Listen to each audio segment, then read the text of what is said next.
युद्धाचा जो परिणाम आहे तो सध्या नवी मुंबईत देखील पाहायला मिळत आहे। नवी मुंबईमध्ये देखील घरगुती गॅसची टंचाई जाणू लागलेली आहे। मी सध्या नवी मुंबईतील सानपाडा येथील एका गॅस एजन्सी समोर आहे। आपण पाहतोय की चक्क घरगुती गॅससाठी एक नव्हे तर चक्क 1 ते 3 किलोमीटरपर्यंतच्या रांगा सध्या या ठिकाणी लागलेल्या आहेत। खरं तर घरगुती गॅस कधी मिळणार याची प्रतीक्षा सध्या नवी मुंबईकर करत आहे। आपण पाहतोय की सध्या दृश्यामध्ये आपल्याला पाहायला मिळत आहे नवी मुंबईकर मोठ्या संख्येने सध्या गॅस एजन्सी समोर एकवटलेले आहेत आणि गॅस घेण्यासाठी हे सध्या शिस्तबद्ध रांग यांनी लावलेली आहे। खरं तर आपण पाहतोय की पहाटे 3 वाजल्यापासून हे सध्या नवी मुंबईकर मोठ्या संख्येने या ठिकाणी रांगेत आल्याचे चित्र देखील आपणास पाहायला मिळतं आहे। खरं तर 3 किलोमीटरपर्यंतच्या ज्या रांगा आहेत त्या सध्या आपणास या ठिकाणी पाहायला मिळत आहे। युद्धाचा जो परिणाम आहे तो सध्या घरगुती गॅसवरती देखील झालेला आहे। त्यामुळे नवी मुंबईकर गॅस कधी मिळतोय याची प्रतीक्षा करत आहे। आपण पाहतो की चक्क 3 किलोमीटरपर्यंतच्या ज्या रांगा आहेत त्या सध्या या ठिकाणी सध्या नवी मुंबईकरांनी लावलेल्या आहेत आणि आपण पाहतोय की शिस्तबद्ध पद्धतीने हे सध्या नवी मुंबईकर मोठ्या संख्येने या ठिकाणी एकवटलेले आहेत आणि ही समोर जी आपल्याला पाहायला मिळते ही ती गॅस एजन्सी आहे।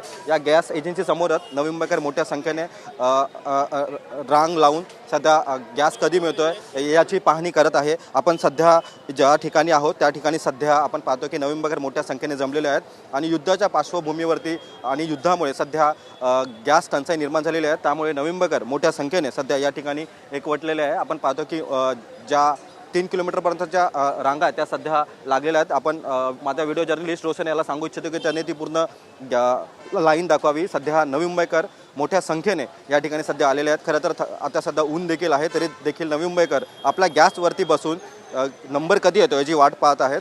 आपण पाहतो की मोठ्या संख्येने नवी मुंबईकर सध्या या ठिकाणी जमलेले आहेत आणि त्यामुळे गॅस कधी मिळतो हे पाहणं देखील महत्त्वाचं आहे। खरं तर 3 किलोमीटरच्या रांगा या ठिकाणी लावण्यात आलेल्या आहेत आणि आपण पाहतोय की नवी मुंबईकर मोठ्या संख्येने या ठिकाणी सध्या आलेले आहेत। खरं तर आपण जी पाहतोय ही खरं तर नवी मुंबईकर आहेत आणि गॅस घेण्यासाठी सध्या नवी मुंबईकर रांग लावून या ठिकाणी आलेले आहेत। खरं तर गॅसची टंचाई नवी मुंबईत देखील निर्माण झालेली आहे। त्यामुळे गॅस कधी मिळतोय याची जी प्रतीक्षा ती सध्या नवी मुंबईकर करत आहे।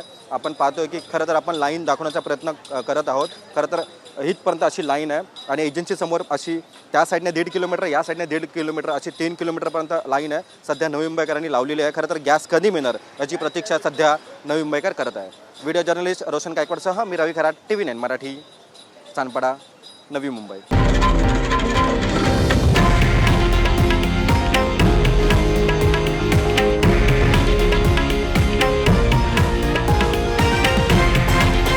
हे आहे देशातील नंबर 1 न्यूज नेटवर्क आणि आपण पाहत आहात TV9 मराठी, एकमेव।